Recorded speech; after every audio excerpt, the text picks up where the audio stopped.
the ADC from using the Eagle Square for their convention. And they can't say they try to get an accommodation for Transco Hilton, they no get for Transco Hilton. Transco Hilton don't respond, say, well, nobody tried to book them.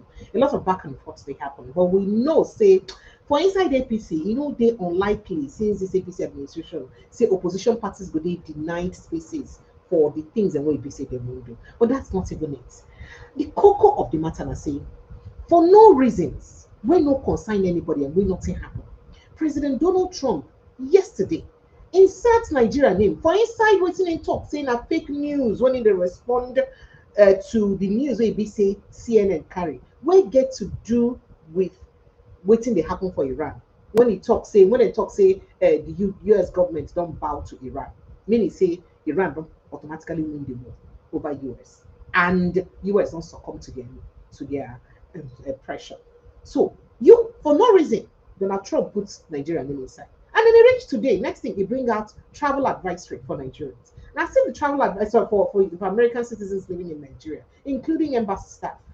And it not even reach anything again because they don't suspend visa applications, especially for Abuja Embassy. They don't tell their citizens not to visit about 23 country states for inside Nigeria. Waiting Donald Trump did up to. That now waiting if so good look at this and welcome to Updated Pressures. It always gladden my heart to bring on an update of all the things where they share for inside our country. I get plenty matter I want to learn cocoa of the matter. And Dr. Katch Day here to give us breakdown of everything that happened. But we'll go take some break. When we come back, we'll begin look at everything.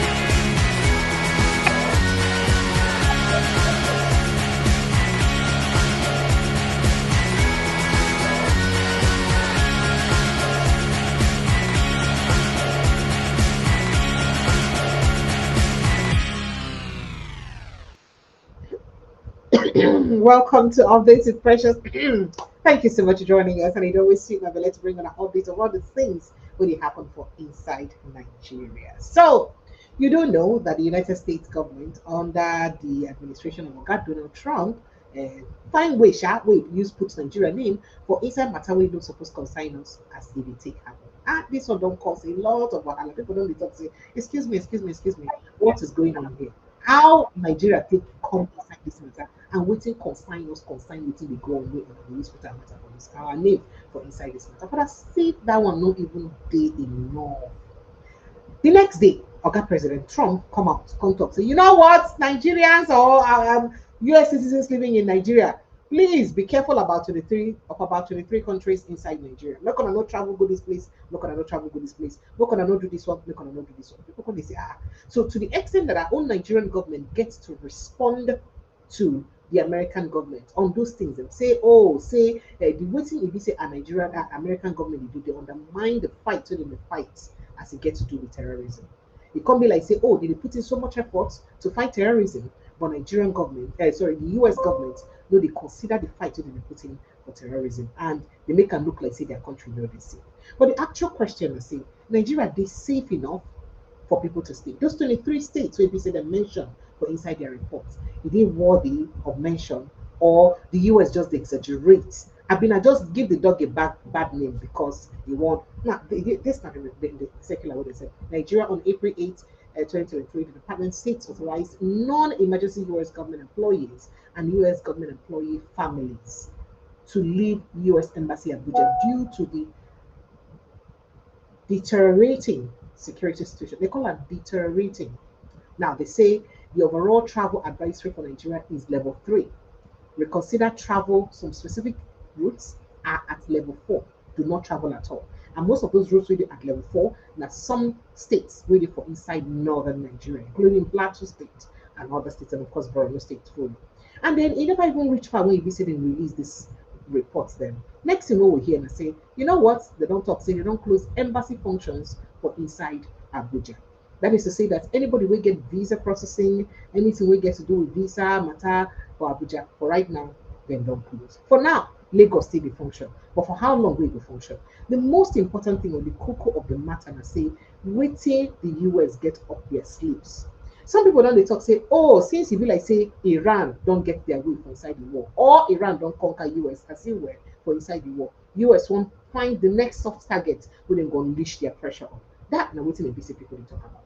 But would that be fair on a sovereign state if that was in a busy happen? Or could it be that now the Nigerian government, or I don't want to say ineptitude, but please excuse my language if I said that, of our government, now you don't make them vex. Say, you know what? People don't do that. Because if you look at the series of deaths we don't happen in recent times, it they worthy, it they enough for the US to take this action.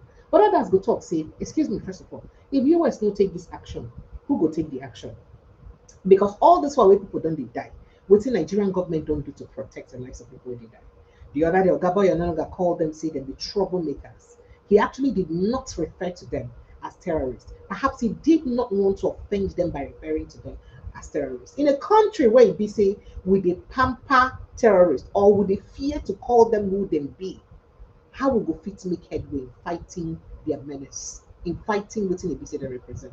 I want to make Dr. Katch on Onojugo join us for inside the studio this evening to break down all this matter and more. Make we even understand what in the name of going on is going on in Nigeria. Because if bad as a bad like this, it go right for everybody for inside our country. But we could just go check some things and go to share it very quickly. I don't tell them before. U.S. Embassy in Abuja cancels visa appointments after travel advisory on insecurity. And this one, it costs, plenty matter. And Nigerian government no like am at all at all. U.S. Embassy in Nigeria closed short visa services in Abuja following authorized departure of personnel due to worsening insecurity under Tinubu's administration. Let's some people talk. Now, U.S. evacuation of citizens from Nigeria exposes your security failure. P2B don't carry that one sharp sharp, begin blast our President Bola Ahmed Tinubu. P2B waiting President Bola Ahmed Tinubu do you. People don't tell us, oh God, why you find every opportunity to use footmarks for waiting they happen now. Now waiting people they tell us U.S. evacuation of citizens from Nigeria exposes your security failure. P2B blast Tinubu over rising insecurity. Now, make I just take a slightly waiting to be said in talk because you know, so they say these are the one person in a fight on the So he said the US security alarm on Nigeria a bad omen. So the recent directive by the United States to evacuate its embassy staff from Nigeria due to rising insecurity is deeply worrisome and should be treated as a national emergency, especially for a country already struggling to attract investors. And we struggle to attract them. This is all the market thing they bring them, they come every day. All right, so let's go further. Nigeria currently ranks fourth in the Global Terrorism Index, according to Peter my handwriting. That's not the me writer. Yet insecurity continues to worsen. Lives are being lost, and communities remain under constant threat.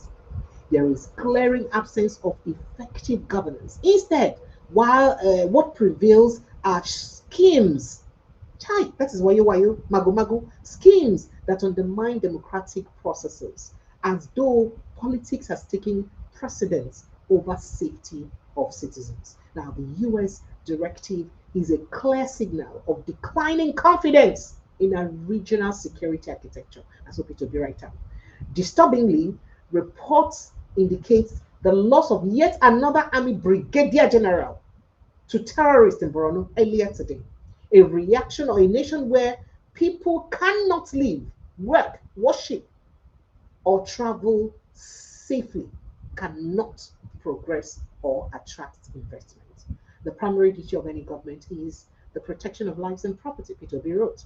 Yet, in this regard, we as leaders have fallen short over the years. Our failure continues to place immense stain on our troops who make the ultimate sacrifice. Sadly, as Nigeria deteriorates, we as leaders like Nero remain preoccupied with politics, forgetting that without security, there is no nation to govern and no future to campaign for. Say in New Nigeria is possible, and so you always use end in tweet. But people don't begin use that one. They tell us, people, we must you put your mouth, must you put your mouth for everything when they say they happen. I'm going to just go through some other headlines very quickly. Terrorists targeting top army officials show nobody is safe in Nigeria. And so some people don't talk as they react to the Brigadier General death. So all of these ones don't they worry people well for Benin. So make I invite straight into the studio Dr. Katch on the Nujumeke head full of footmouth for waiting they happen for inside our country. Dr. Katch, good evening and thank you so much for joining us. Welcome, sir. Thank you very much. I thank you for having me. I also thank your audience for having stayed the strong with us. What you're Thank seeing you. in Nigeria, it's bad, but it's very good. But For sir, very okay, long time. there are rumors that we lost about three lieutenant colonels and one general, and this is about the third general will be lose in in the space of 4 months or 3 months. What you're seeing is, listen, the army is a conglomeration of people from all parts of Nigeria.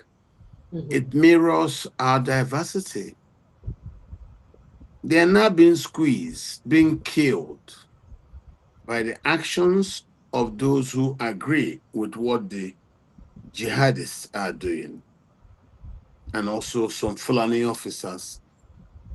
So we're getting to a point where we need to sit down and speak honestly to ourselves about what the civilian populations have seen, what the international communities have seen, what the Americans have also reduced to writing.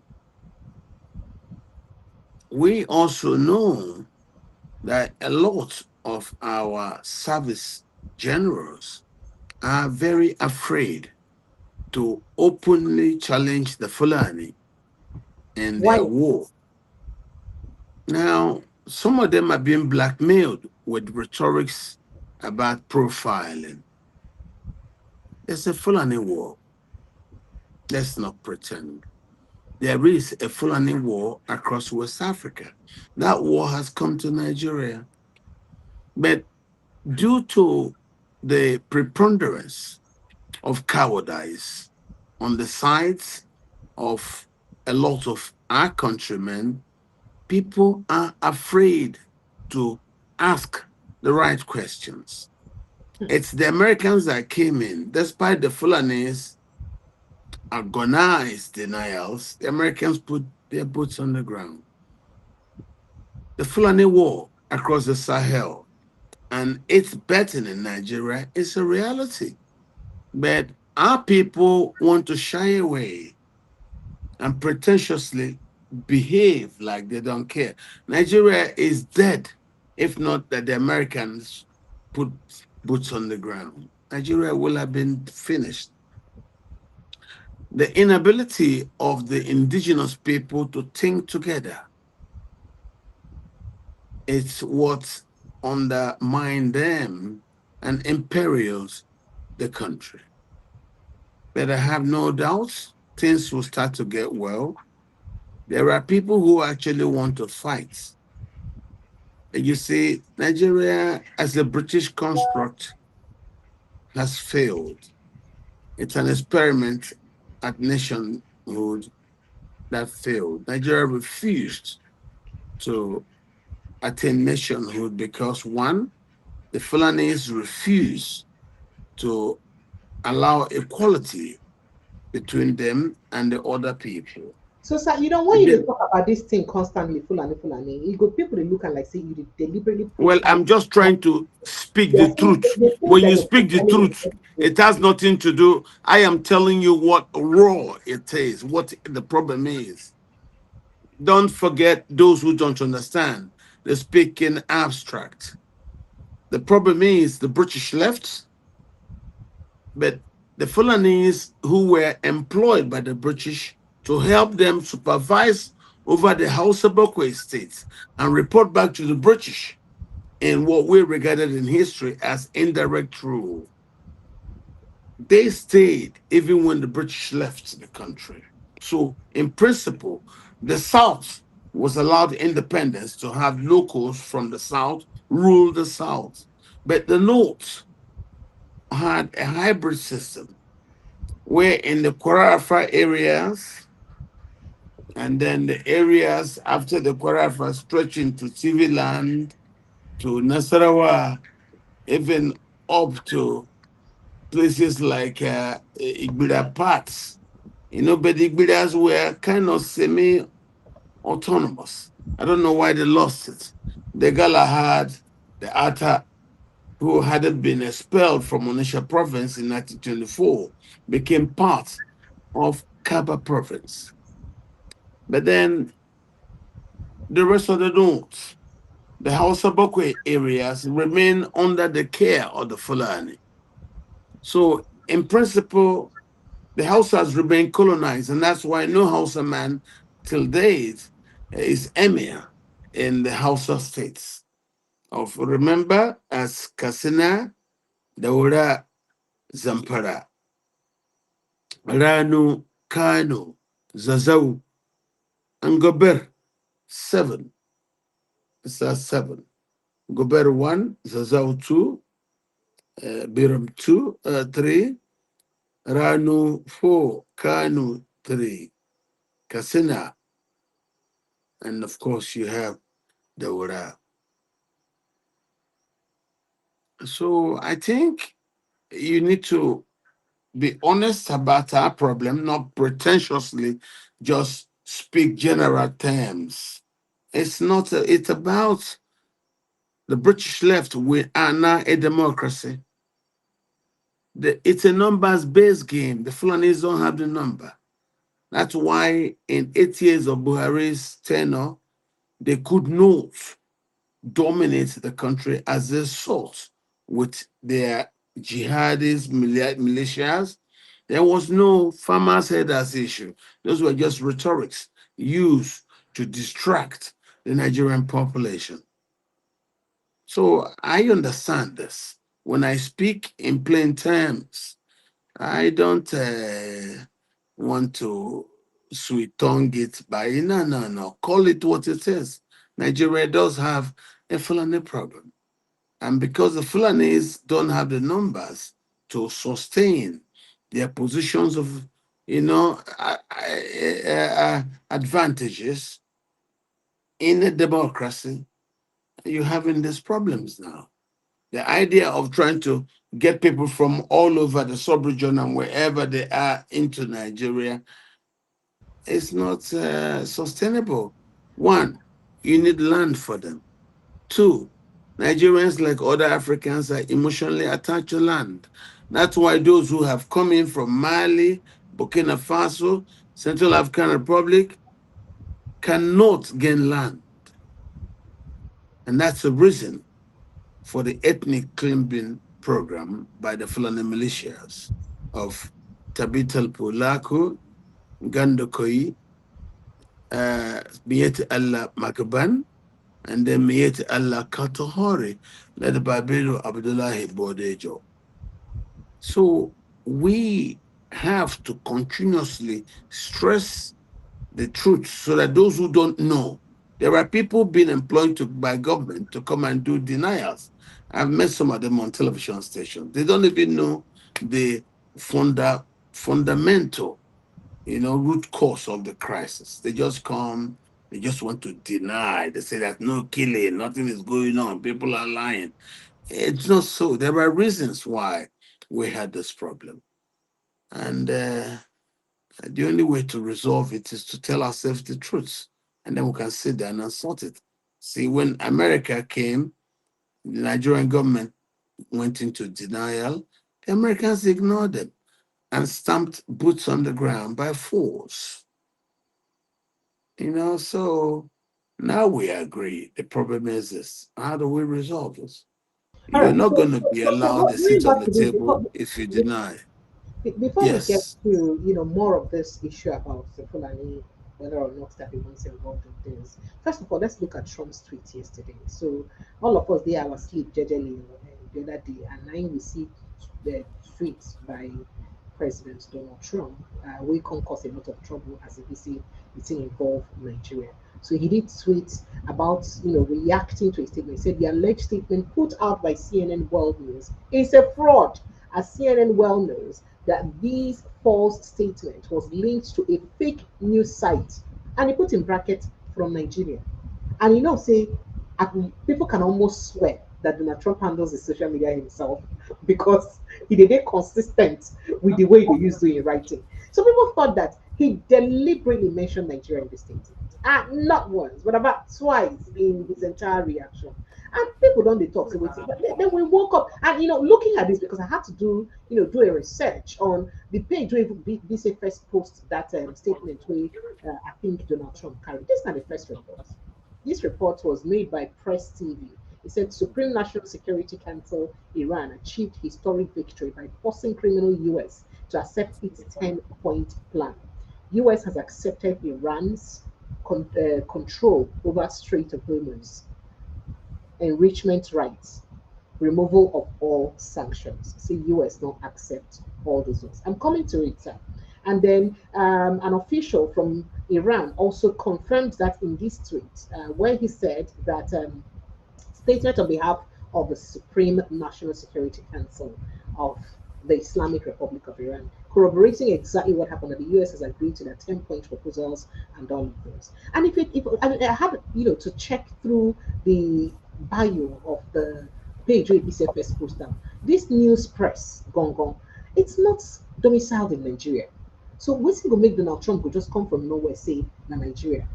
So if you look at it here, you can see it's not domiciled in Nigeria. Yeah, I think it's based in Iran, but with a little connection to the UK. So why did he say he go name Nigeria inside the matter? And then he reached today now. He started acting up by giving travel advisory and then don't shut down embassy for inside Africa. What is cooking, sir?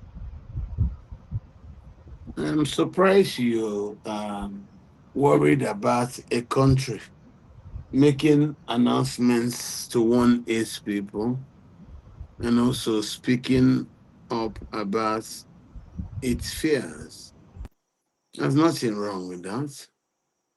The Nigerian government have their problems with Donald Trump. Since Donald Trump started his pronouncements about Nigeria, he has not spoken to the Nigerian president. So if he pivots to Nigeria from his speech about the crisis in the Persian Gulf, that's what he said. And I think we should respect that and then try to understudy the words in and then using the Trump meter to decipher what we think he's trying to say. Okay, from my understanding, Mr. Trump is simply trying to shift attention away from Iran towards Nigeria. So, and Nigeria is a place he was engaged in. So he went to Iran, and the Iran thing ended the way it is. So he is now talking about a ceasefire. And as he's making discussions for ceasefire, he now pivots to Nigeria. That's what I see about So that. you think that he deliberately mentioned Nigeria because he wants to shift his attention to Nigeria? You think it's deliberate? Donald Trump is the president of the United States. There are more than 100 countries on earth he could have mentioned. Hmm. He mentioned Nigeria.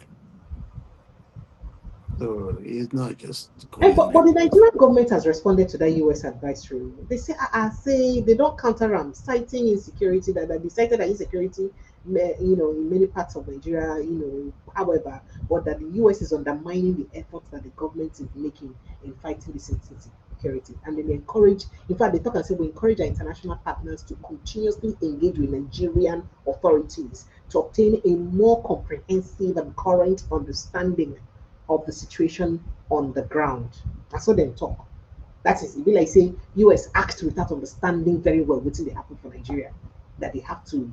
So, Dr. Katch, please, sir. I am worried about something. I'm really worried about something because why I'm worried is that we have had series of deaths in the past just 1 week. We've had the Plateau series of deaths in Plateau State, in Benue State, in Kaduna State, in Katsina State, series of deaths, and it no stop even a bit for Kwara State too. And all of these deaths really happened. The president was even unable to respond or react to all of them. And with this level of death really happened, as at yesterday, Bayononoga responding to an interview when get with BBC, react to the people where they cause the chaos. That is the people where they say where people they talk saying they kill them as troublemakers. And that communal clash has always been a thing in Plateau State. And then a president comes, or the presidency or the federal government through the Ministry of Information is denying the fact that Nigeria is unsafe based on what the US has said. Now, with all these people who die for Plateau State, is it wrong for US to say that Plateau is a no-go area for now for its citizens? So why are we trying so hard to make people feel that everything is okay in Nigeria when nobody knows who will die next and where the next attack will come from? I want to understand the politics behind that. If you can help us explain, sir. It's not an issue of explain. You have explained it. Before you ask the question, you explained it. There is chaos all over Nigeria. And the Nigerian government fell for Trump's trap because to even tell people to come and try to verify, all you need to do is pay a 1 week attention to Nigeria and you'll understand. One, the government is incompetent in dealing with the Fulani crisis. Two, the government is also in denial of the problems that exist in the country. So, why is it that the president just ignores the problem or just wants to show the world that he is helpless? Or is it like I think he is incompetent? I think the Nigerian government fell into Trump's trap by addressing the issue. Because by addressing the issue, people around the world who are not used to this issue will suddenly start to interrogate what's going on. And they will discover that killings occurred so much when Tinubu was in London, in Plateau, and other places, and the killings have sustained. They will discover, like we all know, that Tinubu's administration has been grossly and criminally incompetent in reacting to these militia killings. So I think the US just tactically shifted attention to Nigeria, and Tinubu's government fell into it, made the announcement that, as I told you, whoever goes to Google, ChatGPT, or anywhere to try to interrogate what these two governments are speaking about will discover the incompetence of Nigeria's president in reacting to the Fulani genocidal killings across the Sahel. All right, sir. So It- somebody did ask here that how come the Fulani people who are less than 5%, about 5% of Nigeria's population, have such political influence as they do today, that they would determine what happens in Nigeria? Another reason I have to respond to this question or ask about this question is that because we are going through a transition. Nigeria is going through a transition of power from the people entrusted with it by the British to the indigenous people. The process of that transition of power is democracy. The Fulanis don't want to allow that transition, and that's why they are now using violence to blow the intermediating actions that will allow for a free transition based on the rule of law and based on fairness. They refuse. And that's why they're using violence to stop that. Don't have the numbers to maintain and sustain. And this is where the problem is. I've said this for up to 10 years. The Fulani will fail in their quest to resist the truth of democracy. They don't have the numbers. That's why you're having this crisis. Nothing else. They don't have the numbers. um, there was something a guest that I had last week said, and I know that I asked you this question and he had responded, but let me ask you again. He did say that it is a deliberate alteration of the demography in Nigeria so that they can remain in power undisturbed, unchallenged. Yes.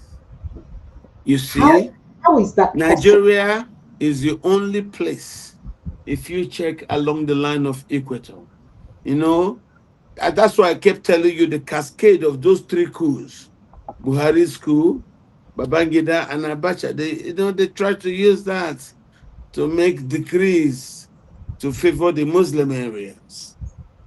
Muslims were 35% of Nigeria at the end of the Nigeria Civil War in the 1970s. That's why they've refused to allow for free and fair census. And the same with elections. The numbers they built fraudulently are not sustainable. The people today, in the age of technology, social media, and free sharing platforms for information, people have access to information. And of course, due to education, people have capacity to demand for more relevant processes and trust proving processes too for accounting purposes. So this is the problem. We are in an argument about accounting in regards to census and also elections. And they won't allow this. That's why the country is in a war with them. Even though they gave power to Tinubu, they wrote it and sold it to him as he said he bought it with his money. They're fighting with him. It's not the North fighting with Tinubu, it is the Fulani. So, and I think it's good where we are right now. I told people this is the best we can have. The Yoruba and the Fulani war, and then the rest of us can help them to judge what will happen. It has only just started. Let's see how it goes. Let's see how it goes. All right, sir. So, I mean, so this incident with BC just happened. Just remind us that we don't lose about four senior military officers recently, and to just attacking Borno State alone. I think this is between January and March this year. Four people don't die. If you look at the name, we lose Lieutenant Colonel ASO, Lieutenant Colonel Maninga, Lieutenant Colonel Abiba, and Brigadier General Braimoh. That one not there for the other general we died at that time. So all of these people now don't lose in the space of just 4 months thereabouts or 3 months. And you know why this one they beat a lot of people and say soldier boy, the soldier will be say then sack because of say a complaint saying make politicians send their children, make them begin come more front because they too they die. I don't and I hope you've heard that young man's story. Yes, I remember it. Yes, he was locked in the guard room. He was locked up without access to his family, kept incommunicado for 3 months, And it and was sacked. he was dismissed from the job. He was dismissed on just like that. And this other person now, there's this other person who also commented. Let me play the video for you. He has Over been my locked up name for by 7 Biaski Bag, the celebrity soldier. In case you don't know me before, you go know me today. Because my mommy won't say the devil way you know it better pass the angel way you don't know. Ladies and gentlemen of the Nigerian Armed Forces, please make una stand up. Arise. Something fishy is going down deeply. We will not know. May them let us know. If not to drop the color for them, we'll drop and we'll go back, go carry cutlass, protect our family. They still need us for house. They love us. Nobody say person no need us, go just carry us. They count money for in pocket only. Why in children they abroad they go school. Our family I carry una children come put to. When I carry una children come put for this work, make them do me. I don't tire. For waiting now, they keep us, they keep us, they keep us. I know they fit talk. Now stone will be. I been a firewood. I been now because they never touch una children. No while I go reach now, I go touch una now. I go touch una. You go reach stage where everybody go stand up fight for himself. I come as I tell una this one boldly. May everybody ready to fight Kala for himself. Everybody ready to fight Kala for yourself and fight. I cannot save the country anymore. I know if we save the nation again. Yeah, I don't even think whether we get president. Is our president alive? Mr. President Bola Ahmed Tinubu, please, what is happening now? They are killing the Nigerian soldiers. I even say, you dey see so, you dey see the killing so, you dey see wetin dey happen for your country, they kill you, they travel. You get patience, you get conscience so. I go touch you, I go reach you. Continue to the do am. Continue. No be the vote is put, baby.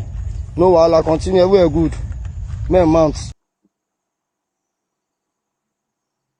Is a young man for 7 months right now in the for detention. They never release him.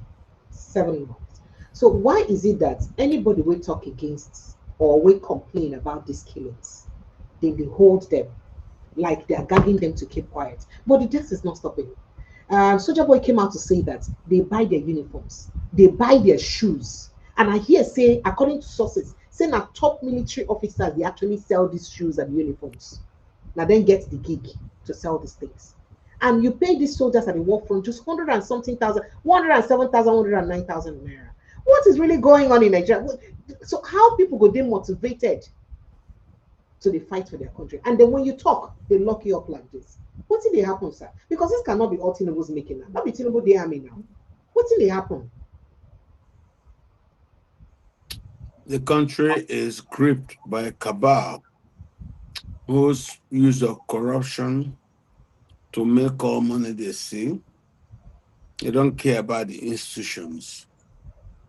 So because the institutions are weakened by this man who sees the money, no matter where they're put, they will seize the money meant for the institutions to run effectively, undermine it, and they protect themselves. So the country has been very poorly run, and it has affected the country's working. It's very sad. Well, that's also part of what we're saying. These people who think they have seized the country behave anyhow. It's not running. Can you imagine? It failed to attain statehood. You know, it's not a nation, just a country. It's sad, but I believe, as you know me, I'm an incurable optimist. Things will get well with time. I believe so. Things will get well with time How because will there's a this? lot of awareness, Okay. a lot. The kind of awareness you have now in Nigeria, our forefathers didn't have 5% of this awareness. Me and you, fathers, in their time, they didn't see what it is. Imagine what we know now. Information everywhere. People are becoming sensitized. Give it time. It will all change. It will all change. All right, sir. So let's get straight because I like us to open from like picking up the 90s aspect so the Nigerians can get in, jumping on the conversation. So let's get straight to the politics of everything that happened for Nigeria. What's just befell the ADP and the way forward? What do you think is the way forward for the ADP? You don't see the whole drama already happen. I like to play you something that Elisha Abu said, former Senator Elisha Abu said, while he was addressing what went wrong and why Nafiu Bala had to betray the ADC. Apparently, the ADC had promised him a position that they ended up not giving to him and gave to Babachar Lawa instead.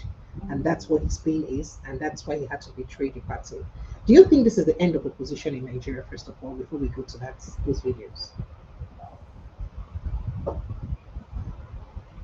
Dr. Hatch, can you hear me? Yes, I can hear you. What did you Yes, say?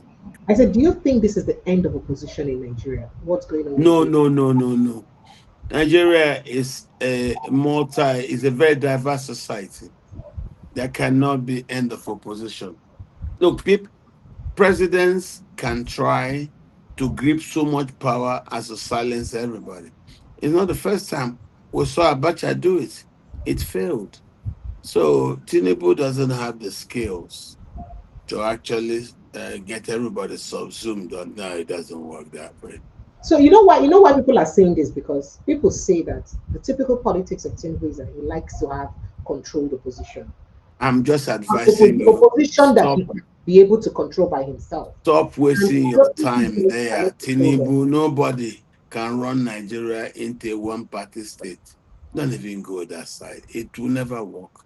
Never. So Never. which We platform can't this is? even get the Yorubas to agree to be in one party. Eh? It's not true now. So If which you allow Yorubas platform alone, this will they use will now? fight for 100 years as they did in the last.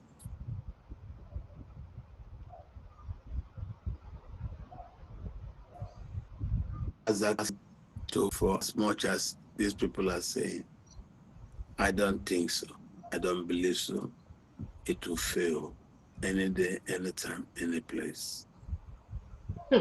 Okay, we're coming back to that, but just kindly take a listen to first of all what Sarah Dixon said.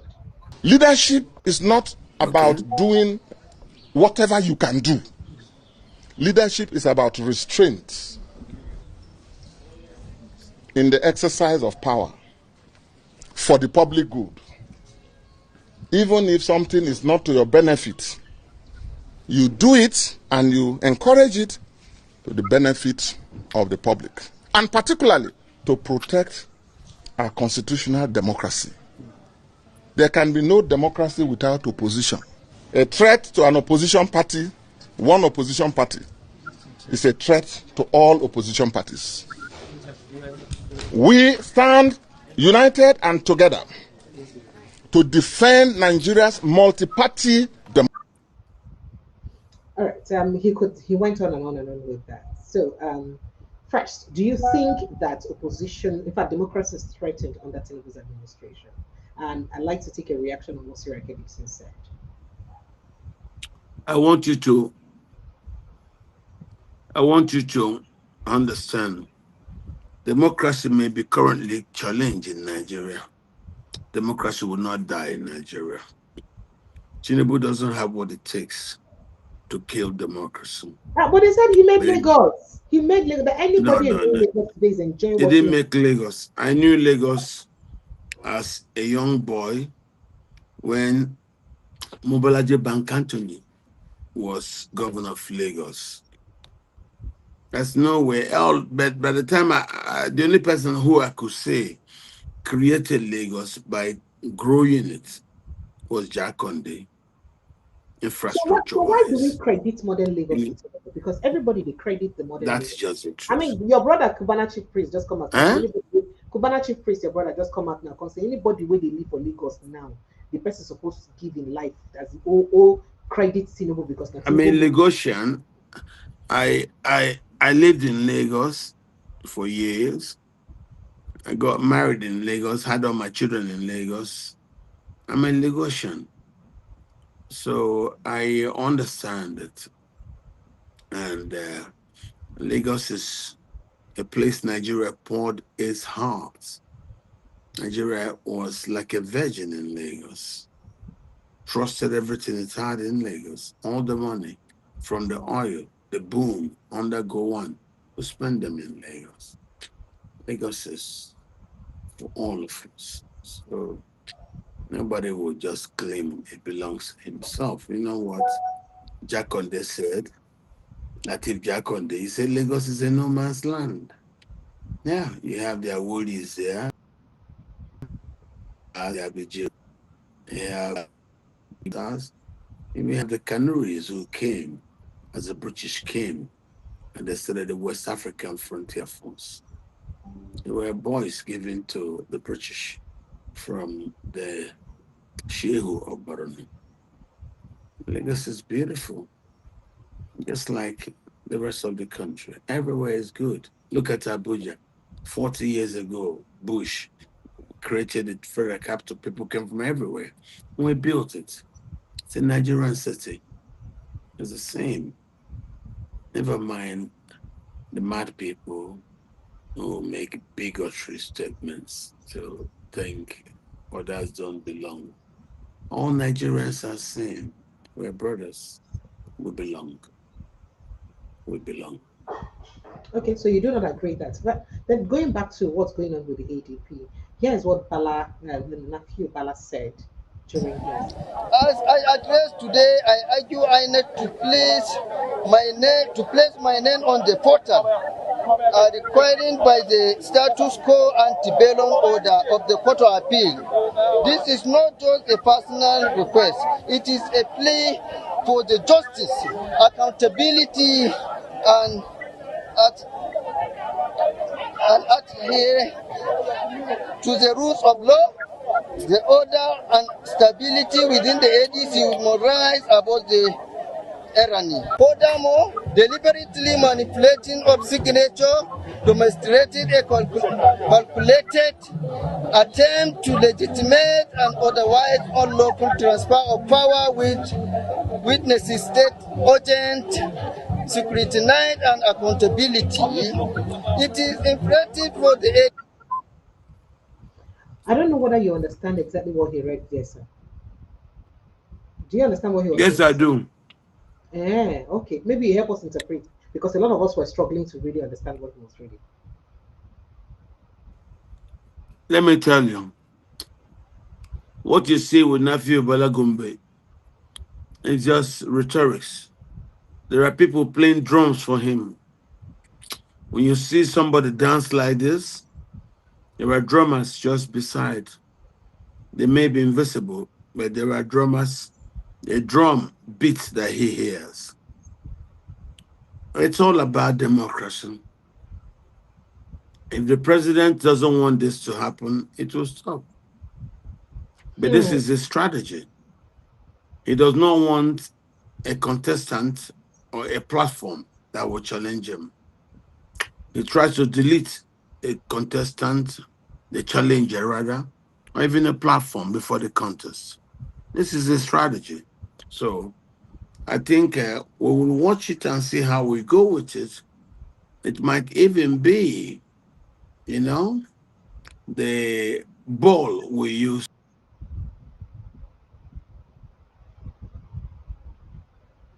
Oh dear, network. I just hope that we won't have this issue today at all.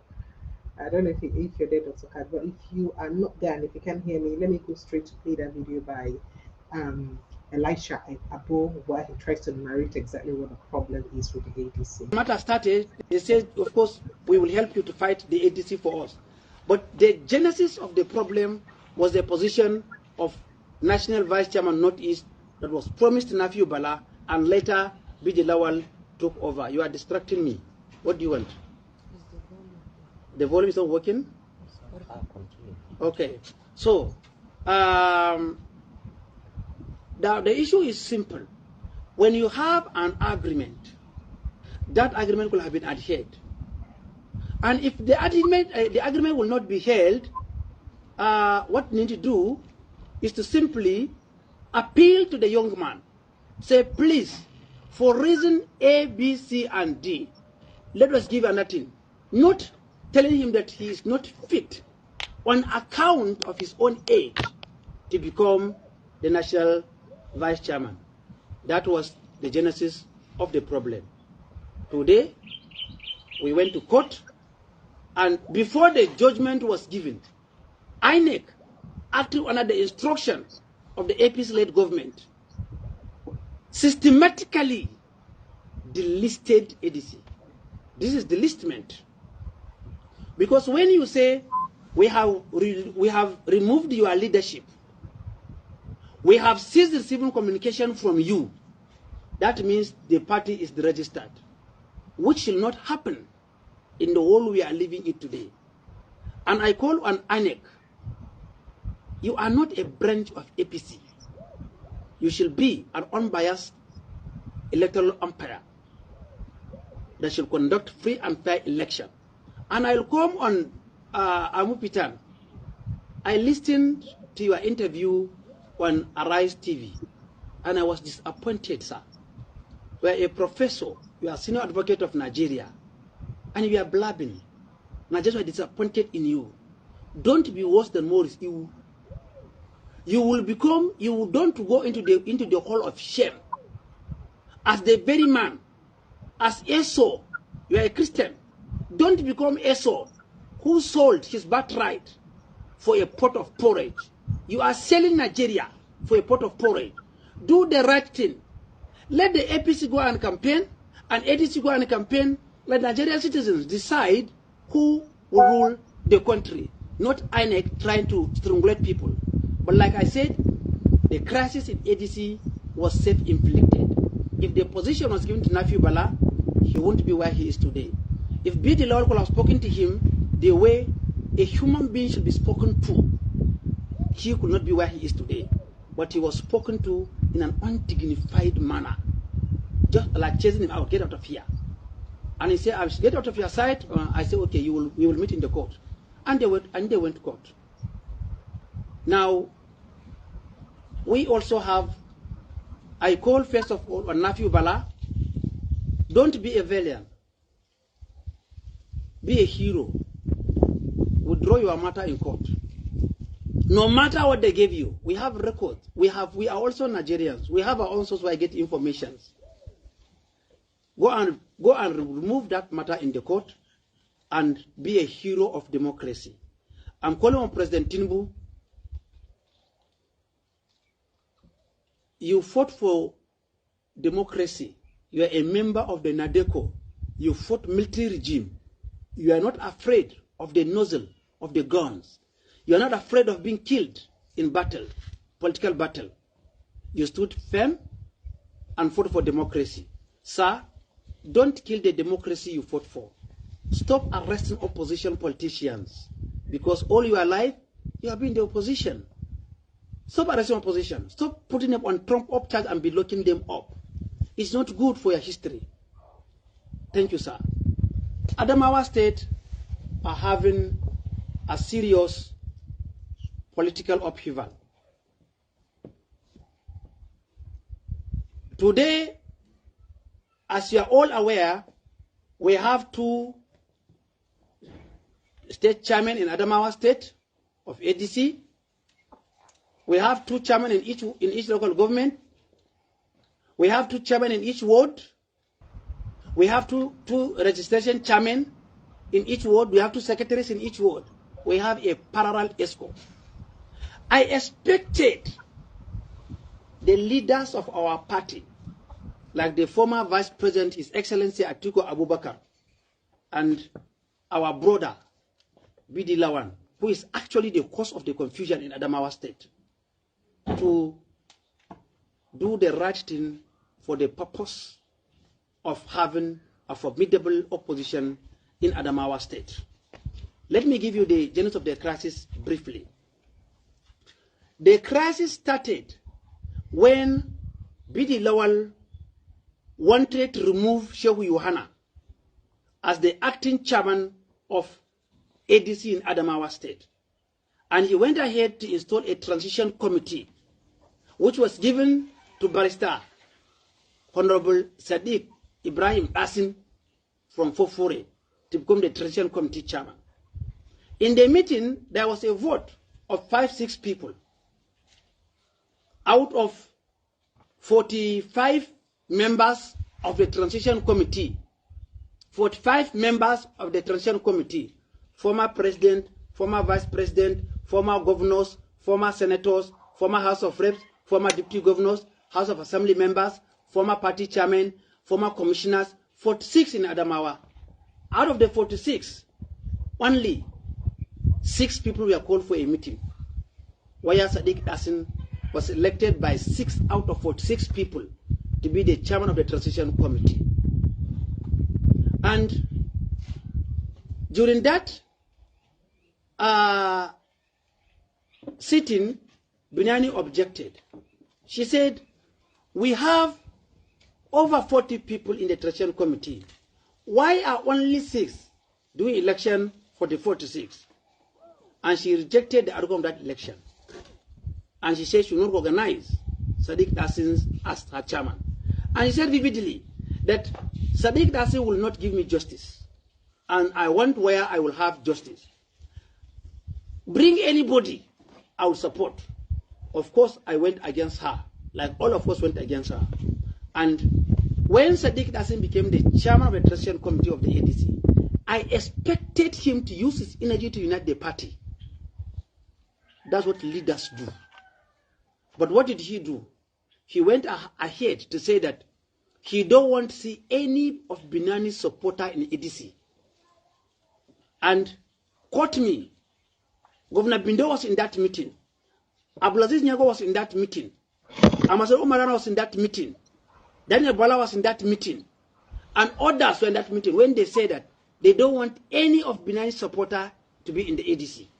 All right, so And we can go on and on with that video from Elisha Abel, but that's to chronicle a bit of what's in the problem. So apparently, Nafiu Bala was promised the position of vice chairman in this new ADC, and That was what caused the problem. yes, according to him, Babacha Lawal asked him to just dismiss him like a child, and I waiting make him vex. So making go kukuma answer people will give him money to make sure see he truncates. So how do you see this problem? Will it ever be resolved? Because obviously he cannot go back to tell the people that if actually anybody give him money, he cannot go back to telling them that look, I cannot continue with this work. Because remember, Punk also say he called a meeting with him and he, Bala, refused to honor that meeting. How do you think this will end? I spoke to Nephew myself, and he told me very plainly. He said, "Look, they promised him a position, and later on, they just reneged on it." And he mentioned Robert Chilawal, and I said, "Okay, is that?" And I tried to make one or two calls with the people I tried to talk to because I believed him. So he said after 2 weeks, they did not give him what they promised him. That was why he turned against the coalition. So for me, it's somebody didn't manage something well, some way, somehow. But I don't understand, if you ask me, what uh, made them not honor the promise they made to the young man. Because whether you like it or not, it is inability to honor that promise made to him that got everybody into this jinx. So I can understand that this is politics. When elders look at young people and they think that young people want to assume positions that them elders are interested in, it always happens this way. So So again, that may still lead us to what the APC is saying that the leaders are unable to even manage situations, and how would they lead Nigeria? The people who are coming to take over from them. They say in they rule Nigeria well, but on self no fit do any better. That means the APC it's not exactly that. You see, Nafiu's issue was there were people who paid the money to procure the party from the people who had control over it. So they felt since they are the ones who did this thing, fine, they now have the party in their hands. In short, forget those people they promised something to. But they never knew by reneging on the national vice chairman to that guy for that zone that we will all be in this mess now. So whatever it is, I heard him at that particular point, that period, before they started going to court. And I'm listening to him again now that the case has assumed a different dimension. But I will tell you, these are human issues. These are human issues. Babachi Lawal is my person, you know. He joined us in the Obedient movement, and he's a nice guy. But I don't want to speculate on what may have happened between him and a few. But it's undermining our democracy. I don't like what's where Nasrina is Nafi is no more himself. Is now owned by those who seek to harm the ADC.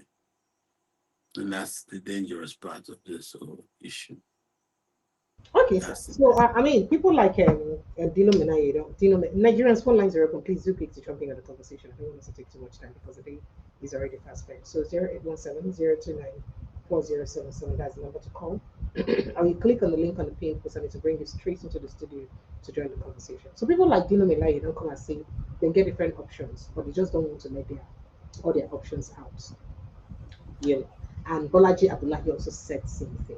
The question is, then go fit meet this INEC tight headline and tight schedule to fit do the needful.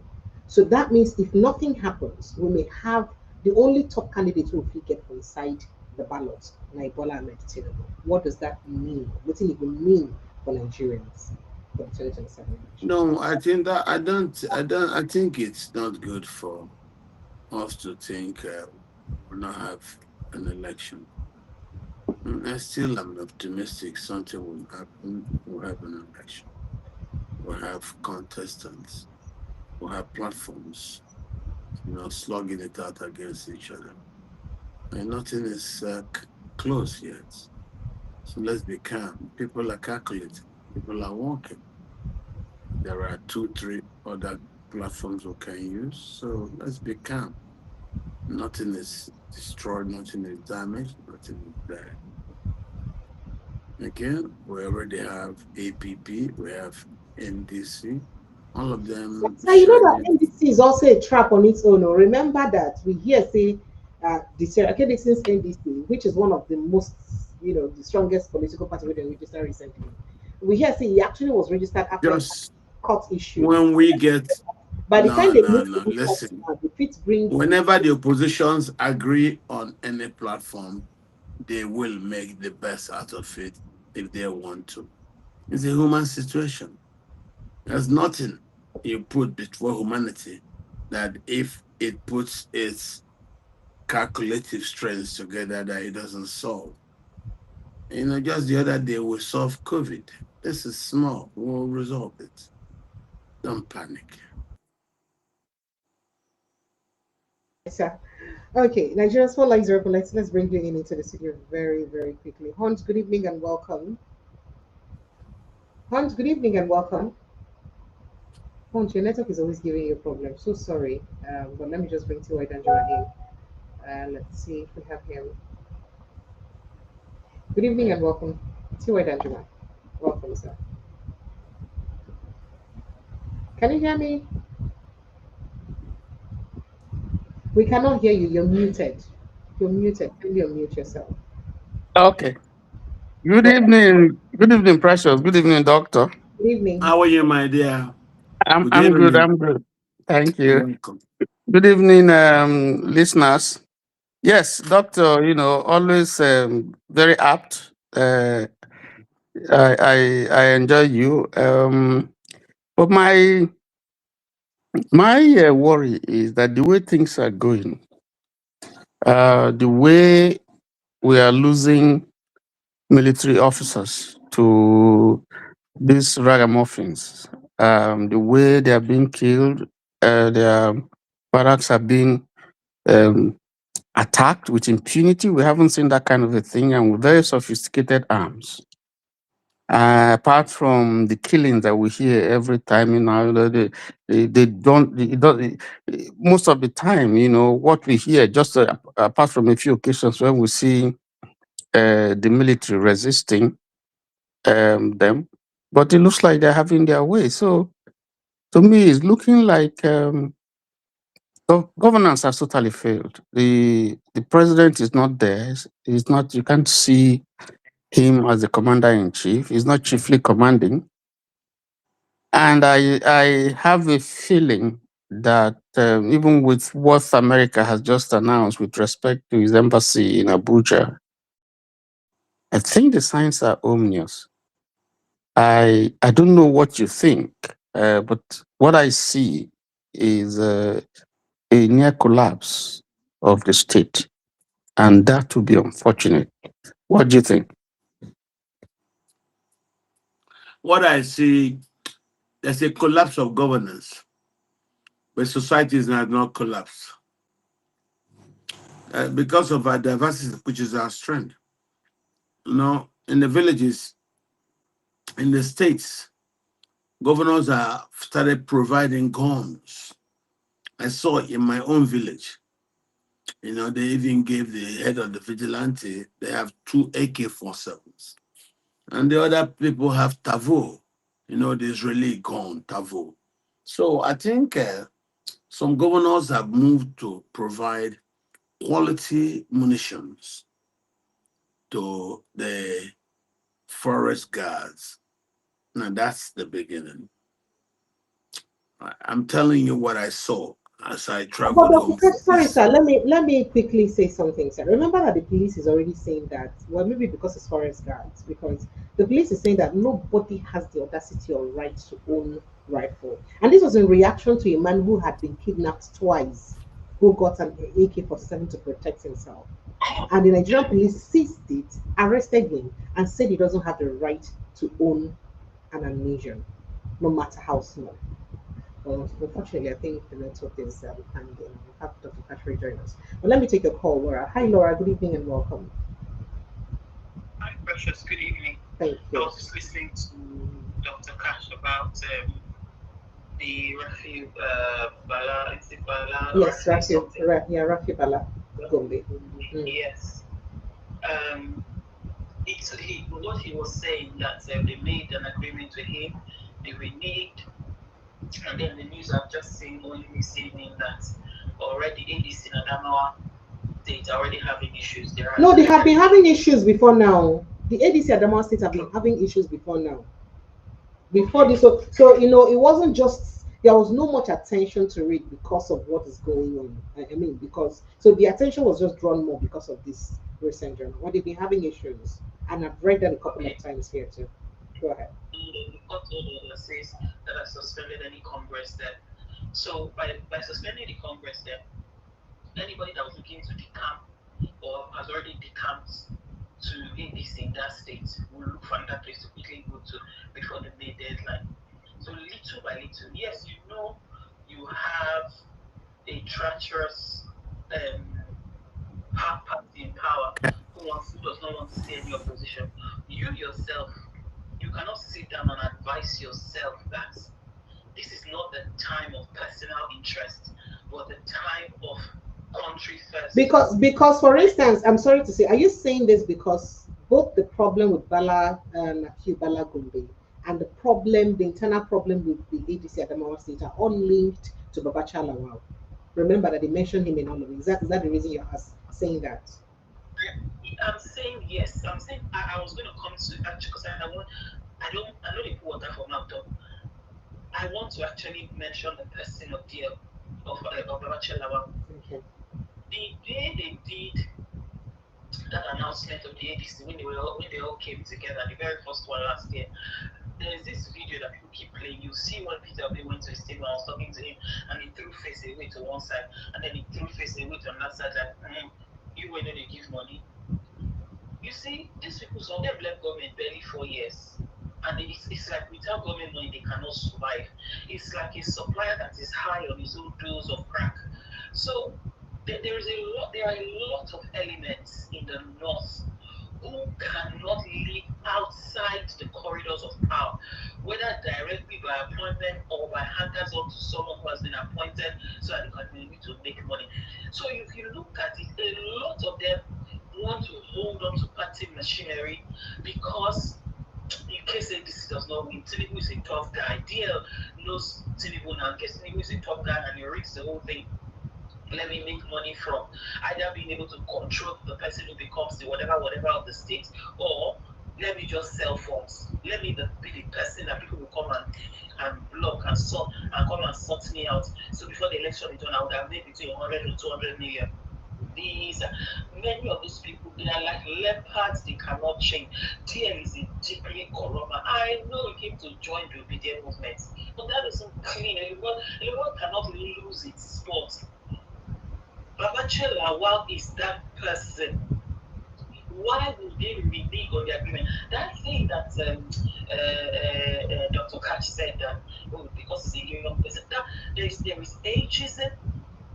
where they look down on people in their 70s still having to do politics. I understand that the ABC had to bring people of stature and whatever because they needed to make a case, before the world and before Tinubu that we are not just a ragtag forming a coalition here. I understand that. But if you are taking over in the national, in the states, you should allow, especially people that you met, but some who will, yes, you will have paid some money and stuff, but if you agreed something, knowing the kind of person that you have and seeing what is done with the PDP, seeing what is done with with LP, you would think these old guards will learn, but they will not. Now that I've heard this version, I'm very pleased that this is happening to them. Yes, I know it's almost living Nigeria without an opposition, but I'm pleased that it is happening. You see, in life, if you don't learn your lesson, you will take that class again and again and again. NDC is taking a class again and again and again because of some schoolboy errors that they are making. You cannot be making this type of errors. You had 18 months on the ground doing this. You know that any crack in terms of someone not getting what they need and all of that, you run to the APC, and APC has like. But not be only them we get cracks. Remember, we also have a factional chairman now in the APC itself, which we don't know if it will stand or not. Because I mean, we judiciary won't go. And you will see how Tinubu will sort out. 100 people can come out today. Yes, we don't. The opposition does not have state funds to do that with, but Tinubu will sort out. And when I say sort out, he can sort it out positively by giving you money. Like some people will say, what money cannot sort, what money will sort you out. When no money cannot sort you out, they can also help you. And they can also, according to your pastor in the they can also give you what is sick. So let's just know that we are dealing with an inhuman, a party led by inhuman human beings. I'm not saying they are good on the APC side. I'm saying they are wicked. And there is no difference. We all know why we are in the APC. There is almost no difference between these people on the two sides. But unfortunately, we have to roll in the mud with pigs to get to where we are going to. I'm sorry to use those words. We have to roll in the mud. We're not trying to be self-righteous and sanctimonious. But while in Rome, behave like Romans. As a Christian, there is a portion of the. I was listening to something this morning. He said while they were trying to throw Jesus down from the rock, that he escaped from their midst. He said that when the baby Jesus was born, that he was hidden in Egypt, so that Herod will not find him. God will get power to send legion of angels. He get now, but he still played diplomacy. See, like Dr. Katch said, July 29th, you finish this. You had the whole of August. This man filed his motion in the second or the 4th or the 10th of September. Throughout that whole month, you see, there's this thing where we look down on people. There is this organism that's mad. It is ridiculous. That is why if someone like Obama was in Nigeria, he will never find the opportunity to become president. If someone like Kemi Badenoch was in Nigeria, she will never rise to the leadership of the party because she doesn't have the money. She has not killed enough people. We are sick. And at this point, I am very pleased of what's happening to the APC. When they now port over to the next party, because they don't want there is this party is irredeemable like this one. You can talk from now to the cows come home. When they port to the next party, maybe Sarah Dixon's party or any other party, when they get there, they should not do things well, because I'm very sure that while they're doing all this full screen of protests and all that, negotiations and stuff are going on. Sarah Dixon was to appear on TV today on Newsnight, Charles and Miakolo's program. Suddenly he did not come because he's been vocal saying they should come. Who knows if Asoro has called him? I don't know. But my point is, for an opposition that knows what they are dealing with, who they are dealing with. See, Nigerians are not dealing with Tinubu. Nigerians are dealing with Shagori and Shagori sponsors. The people who want to keep Nigeria as a country that produces raw material, that does not refine. And you see the way Dangote is being fought. People say, oh, Tinubu's government fighting Dangote. It is not Tinubu's government, but it is the West fighting Dangote refinery through Tinubu. Because in the plan of this, Africa should remain a raw material producing country whilst they go and process the stuff elsewhere and sell back to us. Because it is where you add value in processing, that is where you create jobs from. That is where you create jobs from. So when they see someone, so Tinubu is just someone that has been put there so that foreign hands can use him. So it's not really Tinubu we're fighting with. He's not as smart as that. It is the Shagoris of this world. And Shagori is only a handler. And if you look at all the WikiLeaks files and stuff that are on Wikipedia, open source stuff for everybody to read, you will see that these two people are working for foreign governments. Shagori and Tinubu, they are all one because the same Shagori has been picking our presidents year in, year out. He's been picking our leaders up to Obasanjo, all of them. He's been picking our leaders. Shagori has been picking our leaders. And who is sponsoring Shagori? Did you hear that news? There was a news I read out the other time about a particular Lebanese man, Nidal Karama, the Mekano and Oka, Okamo owner. Mekano, and he's the owner of Mekano and Okamo. He was linked to the Greek island drug seizure that happened recently. And you know he's a Nigerian Lebanese. This is the same way the Lebanese destroyed their country. According to the report, too, and not be me get the reports, and according to the way the news talk the reports. But let me let you wrap up so that all of us can jump in very quickly. See, these Lebanese have destroyed their nation. Lebanon is so bad. Somebody wrote an article, no, that led part of the people who led NSAS, that when she went on a holiday in Lebanon, and she wanted to buy chewing gum, whether they said 40,000, whatever of their currency, like you have to count so many notes just to buy chewing gum. Lebanon is, and Lebanese people are intelligent, smart people, highly qualified. Smart businessmen too. Sorry? I said are smart businessmen too. Go ahead. Very good businessmen, good traders. The corruption has finished. Lebanon is not really a country. Part of it is being led by different. Do you see how there's so many different militias that lead Lebanon? You have Hezbollah, you have this, you have that. The last person I can remember was Hariri something. So Lebanon is so unstable, so unsafe. Lebanon is destroyed. There was a Lebanese restaurant I went to 10 years ago. You somewhere at the other end of Edgware Road, the central London edge of Edgware Road. And the Lebanese guy, when he found out I was Nigerian, he was telling me that, do I know that his country, Lebanon, has more Lebanese people living outside of Lebanon than inside of Lebanon. So the educated class, the middle educated class have fled the country. There are more Lebanese living outside the country than living in. And I remember in the article, Mo said that the taxi driver who was driving her was explaining when she was complaining, how can you spend all this money just to buy one chewing gum? Because the inflation was crazy. And the man has resorted to taxi driver. And the man was explaining to her that, see, that the country is so destroyed, no job, nothing. People have to carry a gun to go to the bank to take their Oh, they steal a lot. In fact, even if there was a time that they could not even access their own monies in the banks anymore.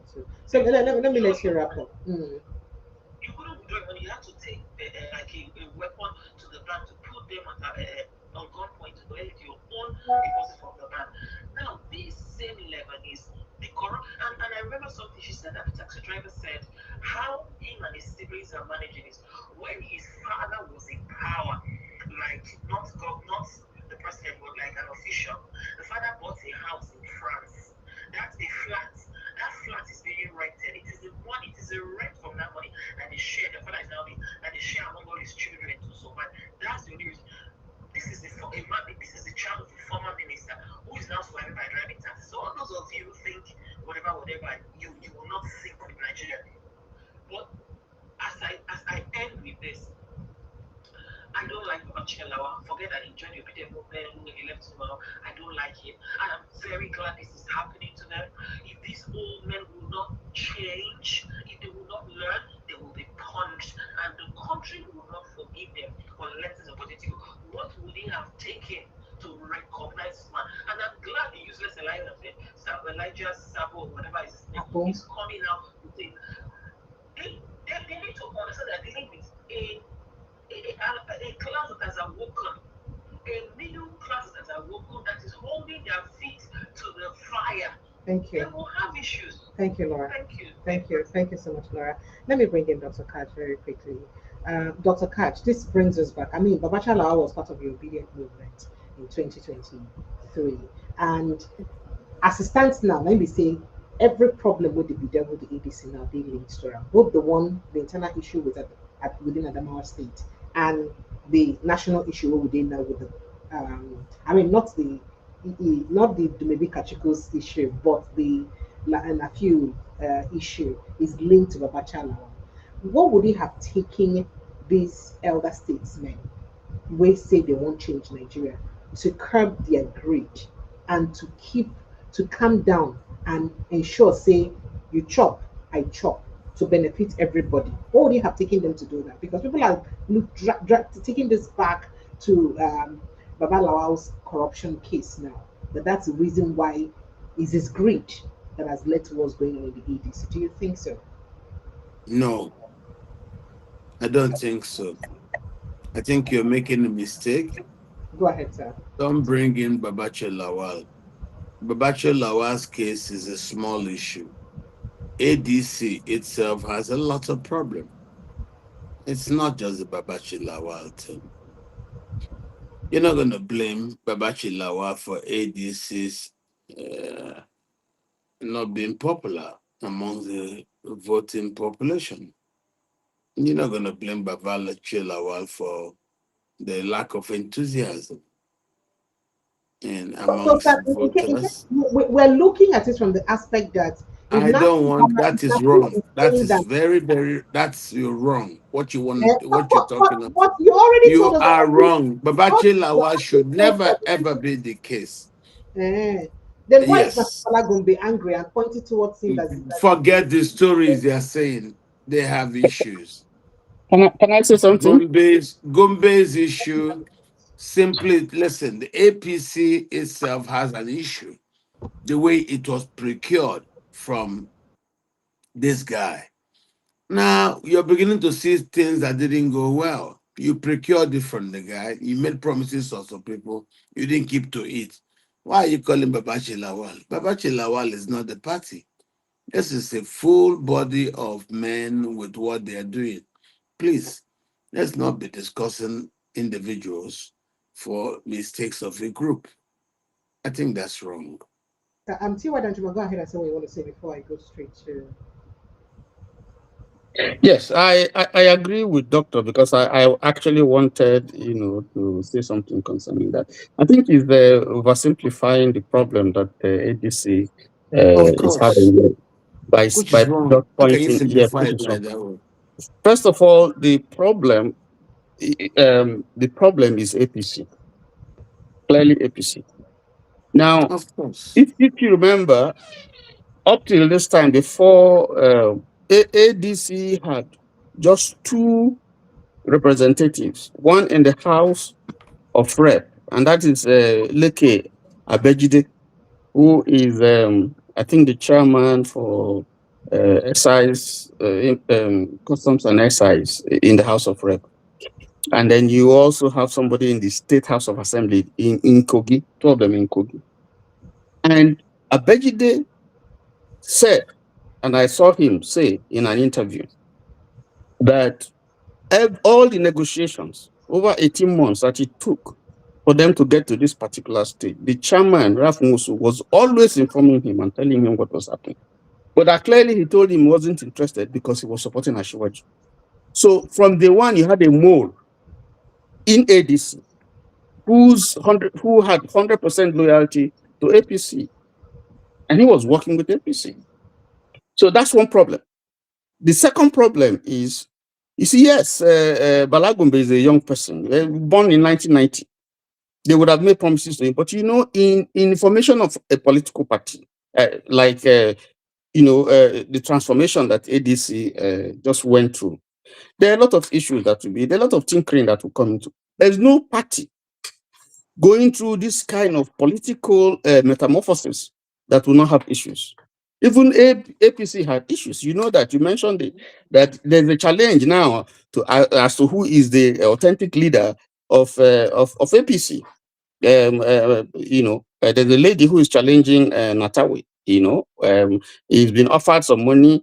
They've talked to him. The president has talked to him, and still they've not been able to resolve the issue. And then you see splinter groups also in APC here and there in the States. If you look at their convention, you find out that the convention they just have, the 8th convention, they have their 8th convention in Abuja, you find out that there were so many people who were disgruntled because they paid for form, expression of interest, and and after they had paid, they told them that those slots have been filled, been given, assigned to some other people. So it's not an issue that is common with ADC alone.